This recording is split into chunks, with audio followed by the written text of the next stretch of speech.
Good evening. My name is Natalie Maltmead. I'm the Associate Curator at the Hunter Museum of American Art. Thank you for joining us this evening for our virtual ArtWise with Dr. Olivia Wolf. Whether this is your first time attending a program at the Hunter or you've attended events with us in the past, welcome. Please take a moment to let us know where you're from. Say a quick hello in the chat box on the side of your screen. And if you have any questions this evening, please type them in the Q&A feature at the bottom of your screen. Tonight's program has been pre-recorded with Dr. Olivia Wolf, but our speaker will be here live to answer your questions at the end of this evening's lecture. Dr. Olivia Wolf is an assistant professor of art history at Loyola University Chicago, where her research emphasizes diasporic and trans-regional intersections in visual cultures across the global South. She holds a primary area of specialization in Latin American art and architecture, and a secondary field of study in Middle Eastern art and architecture. Prior to teaching at Loyola, Dr. Wolf taught at the University of Tennessee at Chattanooga, Rice University, and New York University's Buenos Aires Global Program. Her work has been supported by a Fulbright Hays DDRA Fellowship, the Society of Architectural Historians, and the National Endowment for the Humanities, amongst others. Dr. Wolf will discuss the ways in which the artist Lalla Essaydi activates the female form, text, and narrative throughout her work. Dr. Wolf will also discuss these subjects and how they are echoed in the work of other leading contemporary female artists working with photography from Middle Eastern and North African region. As a reminder, following this pre-recorded discussion, Dr. Wolf will be here live to answer questions. Thank you. Thank you all for joining me today for this discussion of Lalla Essaydi's works, and a special thank you to Natalie and Adira for inviting me to participate in this virtual ArtWise series. Reframing Orientalism and Diaspora, Lalla Essaydi and contemporary women artists from the Middle Eastern North African region. So themes of Orientalism and diaspora resonate deeply within the work of Lalla Essaydi, visible through the various modes in which the artist engages with gender, text, and narrative in her work. By looking to the theories of Edward Said and Stuart Hall to examine these aspects of the artist's oeuvre, we can gain a more nuanced understanding of complex issues of identity that emerge from her renowned Les Femmes du Maroc series, among other works. We will also consider the concerns of Essaydi's works in productive dialogue with those of other leading contemporary women artists working with photography from the Middle Eastern North African region, such as Rada Sadeh and Shireen Nassat. Lalla Essaydi was born in Morocco in 1956, the same year that marked the end of French influence over Morocco as a colonial territory in North Africa, and the establishment of the predominantly Sunni constitutional monarchy of Morocco.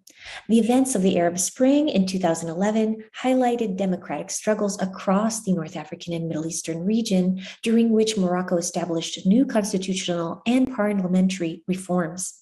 These key political events serve as a backdrop for the artist's life and work, shaping Essaydi's transnational residence and artistic production across the East and West. She completed her artistic studies in the 1990s in Paris at the renowned École des Beaux-Arts, lived for a period of her life in Saudi Arabia, and currently works and lives between New York and Rabat and Marrakesh in Morocco. Visits to the Louvre in Paris, as well as to the Metropolitan Museum of Art in New York City, provided Essaydi with the opportunity to closely study 19th century European Orientalist painters, whose work would become an important source for inspiration for the artist. Orientalism, as a genre of painting that circulated popularly in the 19th and early 20th century, portrayed fantasy visions of Islamic cultures of North Africa and the Middle East, rife with stereotype, predominantly representing them in what cultural anthropologist and curator Kinsey Kochka has described as, quote, an exotic, erotic, and objectifying fashion, end quote. Particularly recurring motifs in the genre, now recognized as motivated profoundly by the male gaze, were women and the harem, which refers to a domestic space reserved for women in a household in some traditionally Muslim countries. Despite its association with Islam, this tradition of gendered space is a practice believed to have pre-Islamic roots. The portrayals of Arab women and the harem in Orientalist painting perpetuated falsely sexualized notions of this gendered space and spurred voyeuristic impulses within the European imagination, fostering harmful stereotypes still pervasive in Western society. Postcolonial Studies founder Edward Said famously theorized that political discourses constructing an imaginative geography of familiar versus exotic space as integral to the Orientalist mindset and established a poetic of space that reflects processes of identity formation, which crafts distinct representations between the European and its so-called others. Key pieces by famed neoclassical painters working within the genre, such as Jean-Auguste Dominique Ingres' Le Grand Odalisque from 1814, or Eugène Delacroix's Women of Algiers in Their Apartment from 1834, provide illustrative examples. In these works, the bodies of Middle Eastern women are placed on display, and gendered spaces, such as the harem, are eroticized via the imagination of Western artists and intruded upon by the Western male gaze. The body of the women in Ingres' piece, for example, is famously and impossibly elongated in a larger-than-life display of what was perceived as a foreign female nude by Western audiences. In her landmark text, The Imaginary Orient, art historian Linda Nochlin highlights the manner in which these 19th century artists utilized their academic, artistic training and skills in such works to naturalize and reinforce Eurocentric viewpoints rooted in false notions of Western superiority. Coincidentally, both Ingres and Delacroix's Orientalist works would be directly cited by Essaydi in her landmark Femmes du Maroc, or Women of Morocco series from 2006, in response to both the historical and contemporary echoes of Orientalism. In this set of photographic works, Essaydi challenges the eroticization of non-Western women within the Orientalist tradition through a variety of pointed images that engage the female body, text, and narrative. Notably, in both the works we see before us from this series, Essaydi employs key visual strategies in her counter-representations to establish a decolonial critique. The piece which serves as the namesake for Essaydi's series, Les Femmes du Maroc, number 1, compositionally quotes the famed Delacroix painting, reenacting the scene of lounging women smoking hookah in the gendered space of their apartments, also referred to as the harem. Hierarchical differences in class and ethnic stratification marked in Delacroix's original have been removed from Essaydi's reworked version, such as the Black female servant. And also taken out of the composition are markers of idleness, such as the smoking of the hookah. Similarly, Le Grand Odalisque number 1 also closely cites the Ingres original in terms of composition. However, the impossibly long, mannerist Anglo-female body featured in the Orientalist original has been replaced by the real body of a Middle Eastern woman, whose gaze boldly confronts rather than invites the viewer. Another immediately noticeable change between these contemporary and original works is the draining of color and removal of luxury goods from Essaydi's images as a mode of rectifying the fantastical, overtly saturated environments typically constructed by 19th century painters to connote sensuality, excess, and idleness. As Lynn Nochlin has aptly pointed out, European artists' explicitly colorful notions of the Orient sent subtle but direct messages that constructed notions of excess and difference that ingratiated the Western viewer's appetites and sense of perceived moral self-righteousness. Essaydi also strategically adjusts these images by clothing and covering the bodies of her female subjects with text on garments as well as henna on their bodies and the use of calligraphy on their surrounding environment. Henna is a particularly significant addition in the artist's reinterpretation of the works, in which the application of natural dye used to temporarily tint and cool the skin for centuries across the Middle East, West Asia, and Southeast Asia is clearly visible not only via the text inscribed upon the model's body, but also coating her feet. The use of text to shroud the exposed female body posed in a manner that evokes the original Orientalist depiction, serves as an apopatreic or protective purpose, as well as a decolonizing one, providing a voice for those who have been historically misrepresented. Arab feminist scholar Fatima Mernissi has noted that Essaydi's use of calligraphy across the clothing has roots in a 19th century Baghdad tradition of writing on tissue and fabric as part of practices of self-promotion or persuasion. Textile traditions that have historically engaged with the use of text can also be seen in that of the tiraz band, used to decorate garments with embroidered Arabic calligraphy for centuries and were often associated with power, particularly the sartorial attire of major Muslim rulers and scholars across the Islamic world. Tiraz garments were an important mode of diplomatic communication, as they were often exchanged between rulers and Muslim dignitaries.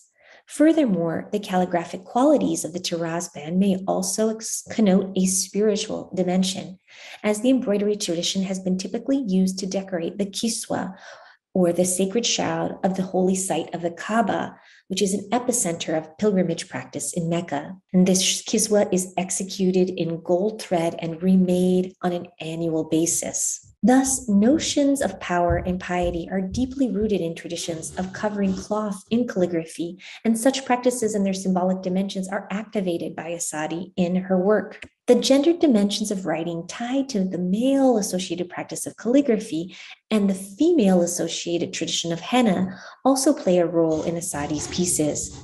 The tableau vivant-like scenes can sometimes take months to prepare, and the application of the henna itself in these photographs can take up to 9 hours alone. The application and the meaning of the text is further amplified by the strategic planning and processes involved in the creation of these photographs, which the artist first develops as painted sketches and then restages with models on location, utilizing her own childhood home in Morocco as an architectural backdrop for the text-laden scenes. This further foments connections to Said's notion, again, of the poetics of space. Here, text is applied in layered modes involving various script styles and sizes, intentionally creating an image that is barely legible to non-Arabic speakers and/or Western audiences. Because it cannot be read by the typical Westerner, it disrupts the privilege of the Western gaze, historically associated with Orientalist imagery. The artist's use of calligraphic text also harkens back to the aesthetics of the modern Hurufiyya movement,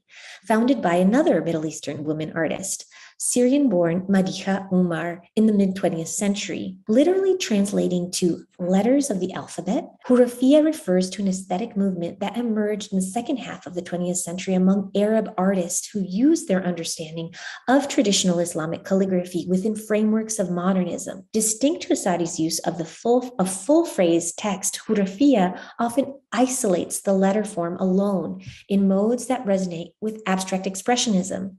Yet both applications of text underscore the primacy of letter form in conveying multiple messages.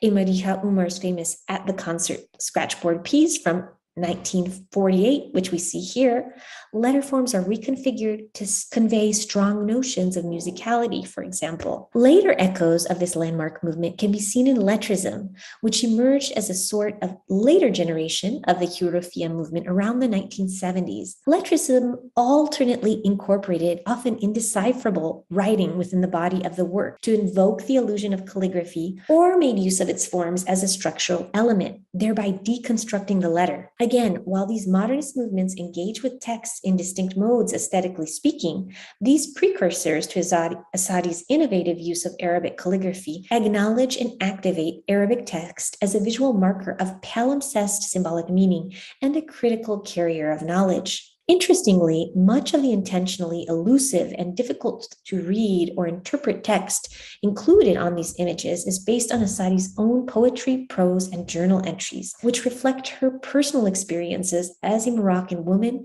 and issues of Orientalism. Art historian and curator Isolde Brailmeyer is one of the few authors to have published and translated selections of calligraphy from Essaydi's pieces. In her piece, Converging Territories, the text reads, quote, "I am writing. I am writing on me, I am writing on her. The story began to be written the moment the present began, and here I am, an open book. Inside the book cover, chapters are chaotic and confusing.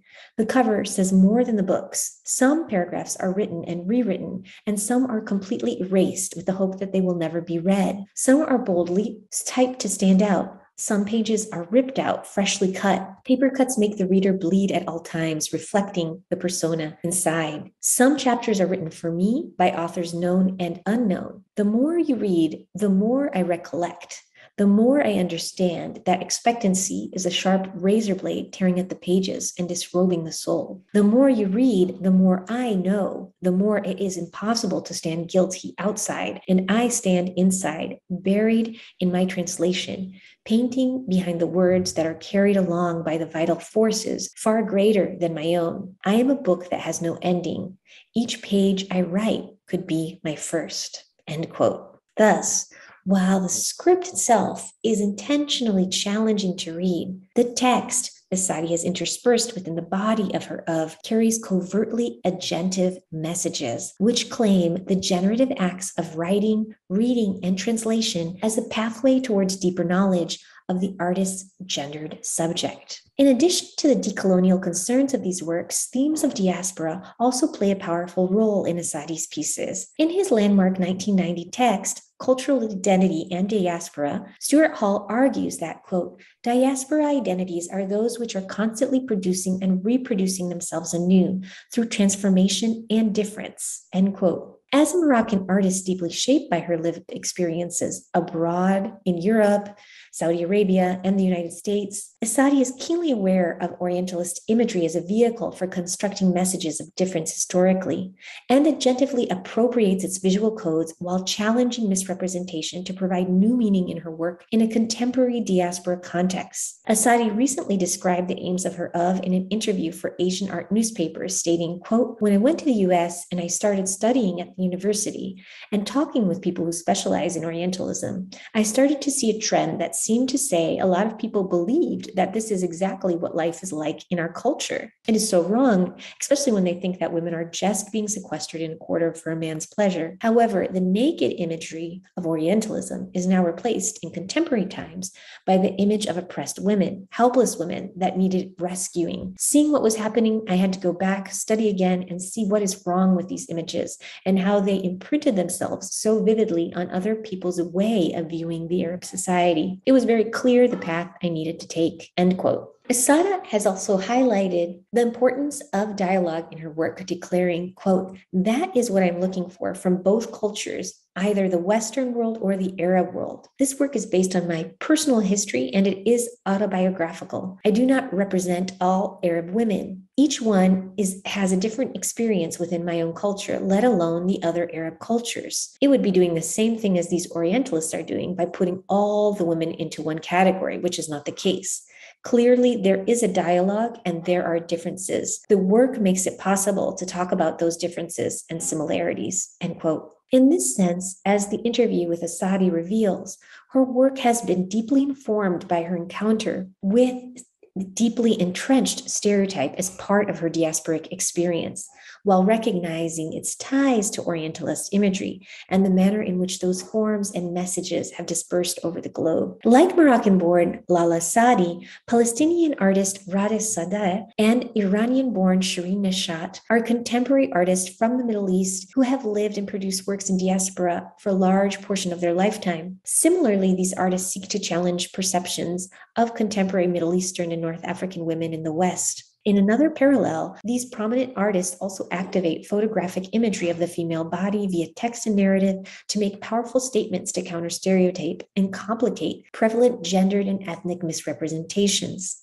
In Lalla Essaydi's 2003 Who Will Make Me Real piece, the artist positions herself in the trademark reclining pose of the odalisque. However, her gaze directly confronts the viewer, recasting the figure as an agentive subject rather than a passive object. Here, too, text covers the body of the artist and model, in this case, in the form of print publications, specifically the Palestinian newspaper known as Al-Quds, which literally translates to the holy and serves as the historical Arabic name for Jerusalem. In this sense, her body, clothed in news media, is transformed into a testament of the Israeli-Palestinian conflict. The title of the work is based on a poem by Lebanese writer Nadia Touini, first published in 1982, which is a part of a broader collection relating the Lebanese civil war through a women's perspective and addresses her country and issues of identity in terms of citizenship.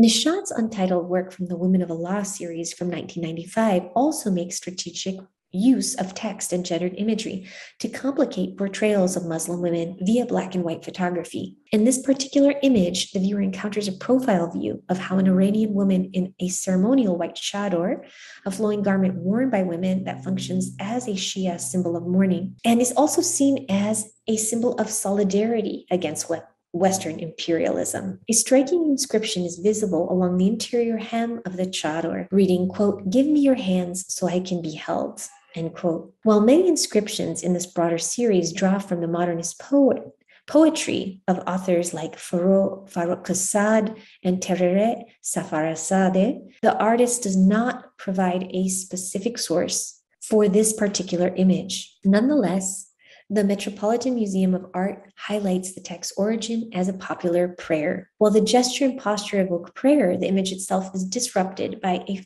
barrel of a firearm at the bottom of the photograph. Nishat's aim in highlighting this striking juxtaposition of imagery of prayer and revolution counters representation of the sexualization and victimization of Middle Eastern women that circulate in contemporary Western world. While Essaydi, Sadeh, and Nishat all have cultural roots tied to distinct countries and histories across the regions of the Middle East and North Africa, they all mobilize photography as a means to address Western stereotype and issues of gender and diaspora by engaging with the female form, text, and narrative. Indeed, the use of Arabic calligraphy or script, whether handwritten or mass-produced via media publications, is central to these artists' work. As Michel Foucault has aptly observed, quote, "The body is a text upon which social reality is inscribed," end quote.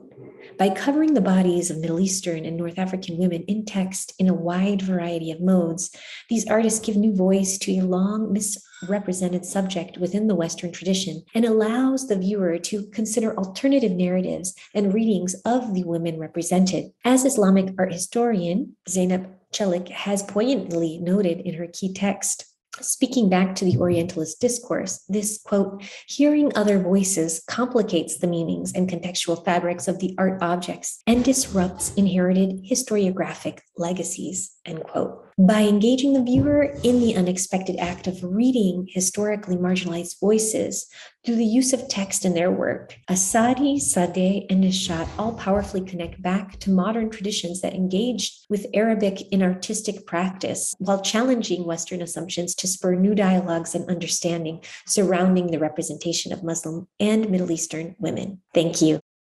Olivia, thank you so much for this fascinating discussion on Orientalism and diaspora and for sharing the works of these remarkable female artists. We really appreciate you joining us here this evening. And with our remaining time, I'd love to jump in and ask you a few questions that we've had from our audience. Sure. Thank you so much again for having me here. And it was such a delight to collaborate with you and Adira on this talk and, have this opportunity to look at the work of Lalla Essaydi. Thank you. Well, we had a great question. Somebody asked, what role did photography play in 19th century Orientalism? And what is the role of medium, specifically photography, to the artists that you discussed this evening? Excellent. This is such a wonderful question. I'm so grateful for it because indeed photography plays a key role within the Orientalist tradition. And of course, we looked at some paintings in the talk here that were direct inspirations for Essaydi's work, but photography also, think in terms of the medium was something that Essaydi was strategically thinking about in terms of quoting. And Orientalist photography indeed also widely circulated the same type of imagery that we looked at in painting today and in Essaydi's contemporary photography.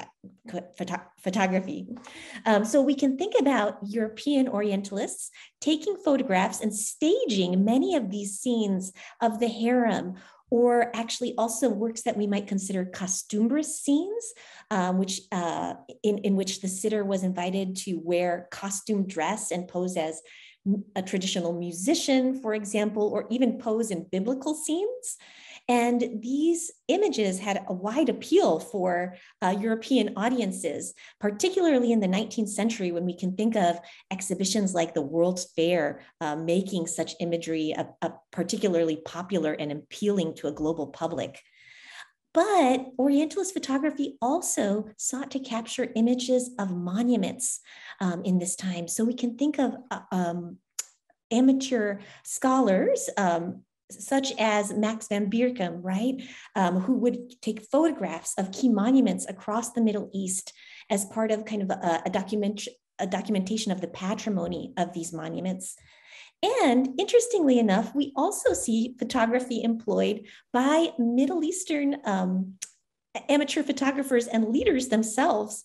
For example, the Iranian Shah Nasir al-Din practiced photography and would sponsor it to capture images of his domain, as did Sultan Abdul Hamid in the late Ottoman Empire. So we can even see monarchs very interested in utilizing photography and capturing modern images of their domains to counter some of the Orientalist representations that circulated. In a way, this is a pretty fascinating parallel with what Essaydi is doing in her contemporary photography. She's countering those images that circulated in Orientalist painting. So it's an excellent question. I'm so grateful for it. Well, so could you talk a little bit about these artists' kind of construction of space, or sometimes lack thereof, and how the artist's use of space really relates to this construction of identity? Thank you as well for this question, because it's so true that while we focus so much on text, the use of text in the images we looked at today in the Femmes du Maroc series, architecture and space are so prominent in Essaydi's work, as well as the work of Sadeh and Nashat in different modes.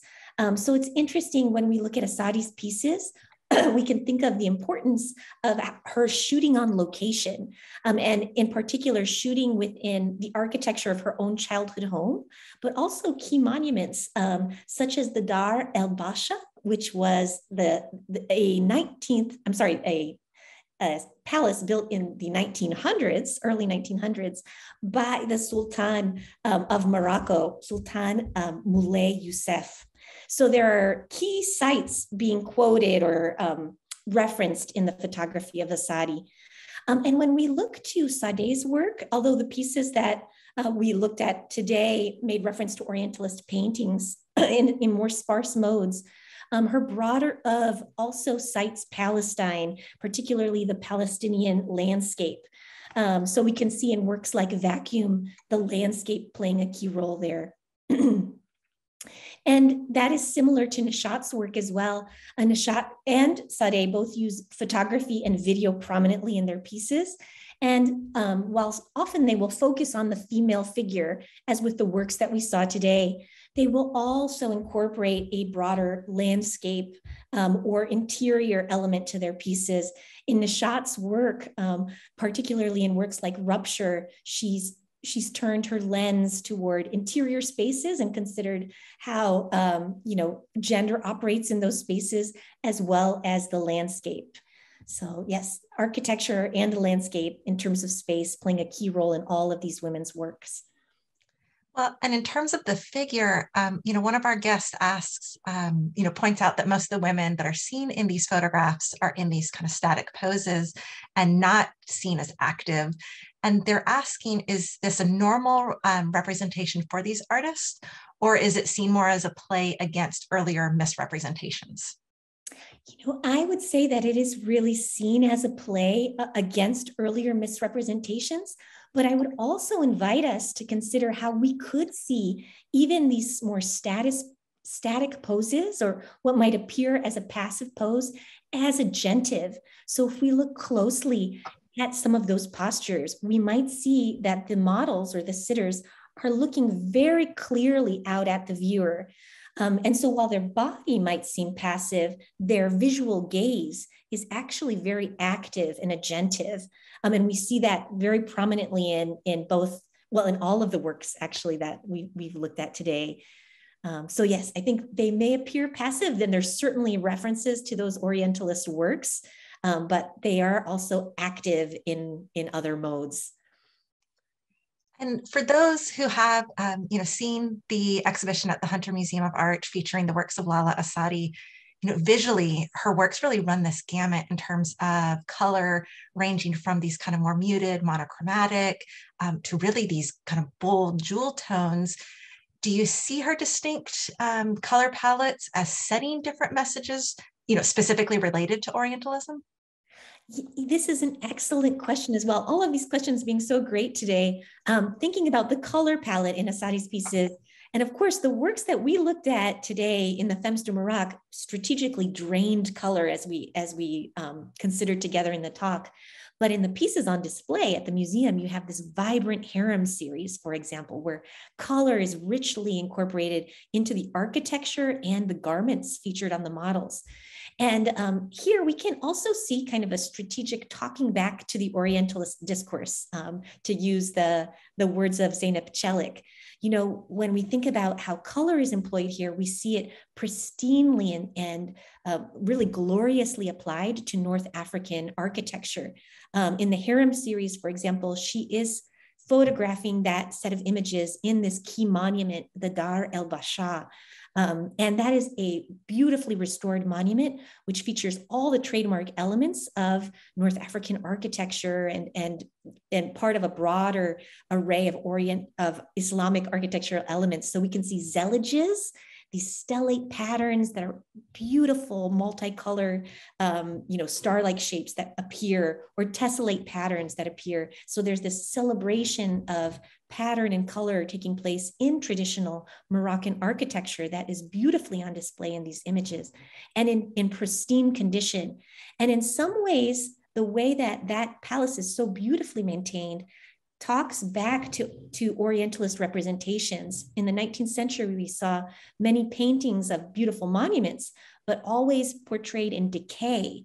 And we can think of that as part of a broader colonial mindset, this representation of decaying monuments that might need to be restored or rescued by a colonial power. Here, Essaydi shows the beauty of beautifully maintained, excellently maintained monuments. And so, by portraying the color, celebrating the architecture in this mode, she can also be seen as speaking back to that discourse. Well, and this next question, I think it's very interesting because we asked a similar question of the artist Lalla Essaydi when we interviewed her as well. But looking at all these artists, what role does transnationalism play in these contemporary works about Orientalism and diaspora? Would the works of Lalla Essaydi, for example, be as successful or as powerful if they were simply created by a US-born artist, or if the artist had no ties to the United States, both in terms of this kind of power of the works, or in terms of the perception of how these works are seen and how an audience reacts with them in one part of the world versus another? Yes, this is a very profound question, one that is really challenging to respond to, actually. Thinking about in terms, might there be differences in the way that these images might be more successful depending on the background of the artist? I think it's interesting to consider that in many ways, these images might not exist if not for the transnational background of these artists. In so many of the interviews that we have by Essaydi, by Sadeh, and by Nashat, they speak of their awareness of the way that their own backgrounds or their own national history is portrayed in these Orientalist mindsets, or these representations that circulate widely on a global stage. And so I think that's deeply rooted in their works, and their works, as we can see it, just would not be what they are without that lived experience of dialogues exchanged verbally and in terms of imagery about representation and identity. Do you see Essaydi's works, or really any of the artists you spoke about this evening, as potentially, capitalizing on Orientalism and Orientalist imagery? This is a fascinating question as well. It's interesting to note that there is actually a lot of debate about this, about this issue of potentially capitalizing on this history of imagery or activating sort of a sensual response in the same way that Orientalist painters did in the 19th century.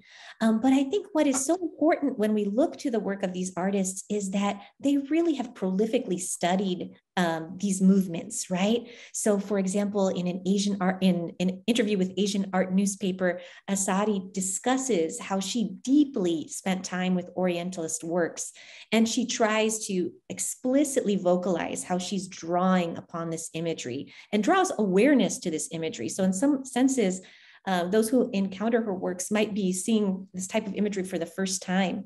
A museum goer might be their first encounter with some of these tropes of Orientalism. So in some senses, she's studied carefully the Orientalist tradition, and she's also educating on it to the greater public, encountering it in her works. So while it might, early critics of her pieces have very much made this claim, have stated that they saw her as capitalizing on this, I think she's done a beautiful job of talking back to that claim, clarifying that she's deeply studied these works. This is not simple appropriation. These are strategic maneuvers, strategic citations of the Orientalist tradition. Olivia, I just want to thank you so much for this evening's virtual ArtWise, for taking the time to speak with us about Orientalism, the works of Lalla Essaydi, and these, contemporary artists. It's been such an insightful discussion and a really enjoyable evening. Thank you. Thank you so much for having me. So I also want to take this moment to thank our evening sponsor, Martha Mackey, for her support of ArtWise programs, including tonight's presentation and Q&A with Dr. Olivia Wolf. And thank you to everyone who joined us tonight. As a reminder, the exhibition Lalla Essaydi, as well as the historic exhibition Mediterranean American Art from the Graham D. Boulevard collection, are both on view at the Hunter Museum of American Art through January 9th, 2022. We hope you enjoyed this evening and you come see these remarkable exhibitions for yourself in the near future. Again, thank you to our speaker, Dr. Wolf, and good night all.